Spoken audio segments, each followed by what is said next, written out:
The 360's first massively multiplayer role-playing game is here, and it's the second port of a 4-year-old PC game. While this may lead to some technical disappointments, many will find the core gameplay strong and enjoyable, if they can overcome the game's initial hurdles.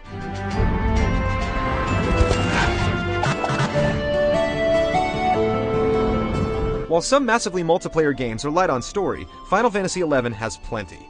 Set in the world of Vana'diel, players begin their career as an adventurer in the nation of their choosing, Baystoke, Sandoria, or Windurst. Each nation has their own storyline, and each ultimately culminates in the player saving the world several times over. Vana'diel certainly has no shortages of difficulties, as each of the 3 expansions has its own imminent apocalypse. If it's not the Shadow Lord, it's the remaining members of an ancient race, or Bahamut, or a corrosive existential darkness. Each concurrent storyline is told over a series of missions and unfurls in a number of lengthy and well-executed cutscenes. But people used to next-gen RPGs will be disappointed when they see that none of these include voice acting, as all of the dialogue is in text.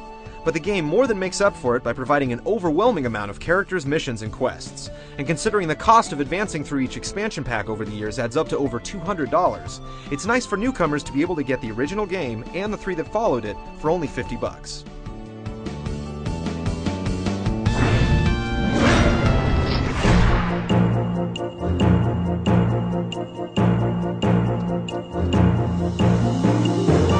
At the start of the game, players can only pick one of 6 jobs, but unlock 12 more later on.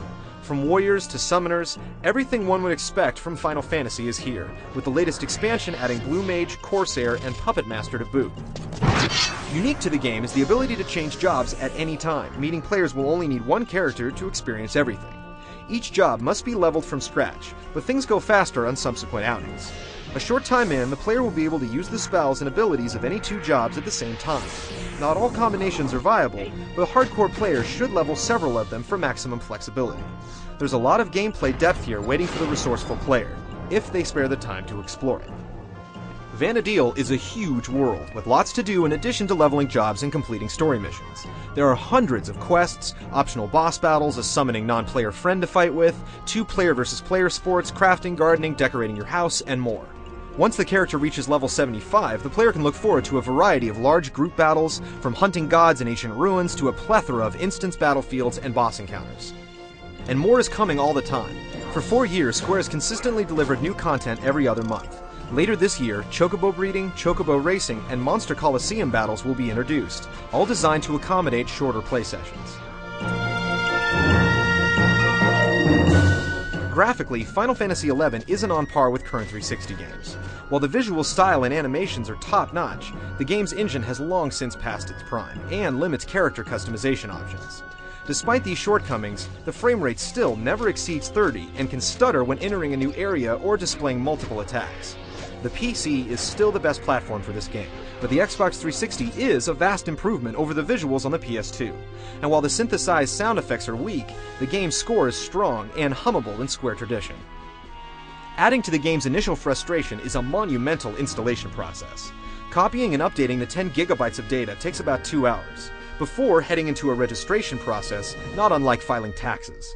And unless you can master the Xbox controller for both moving your character and talking to other players, you'll need a keyboard as well. It's also worth mentioning that the game is not as user-friendly as its PS2 or PC counterparts when it comes to changing systems. Your gamertag is set to your PlayOnline profile, so you can't play the game on another 360 unless you switch hard drives, unlike the other 2 versions where you just log on to PlayOnline using your profile information.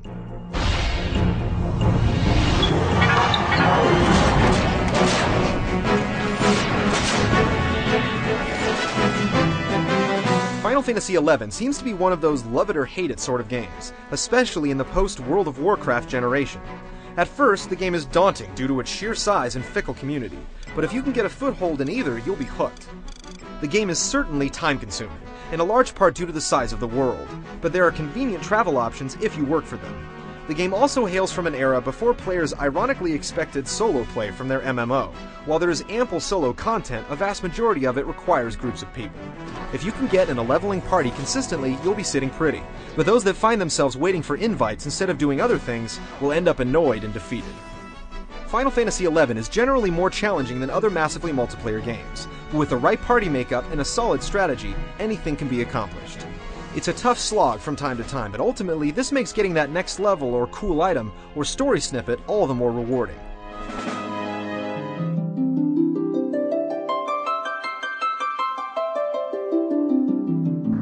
Final Fantasy XI on the 360 is a solid but sometimes conflicted game.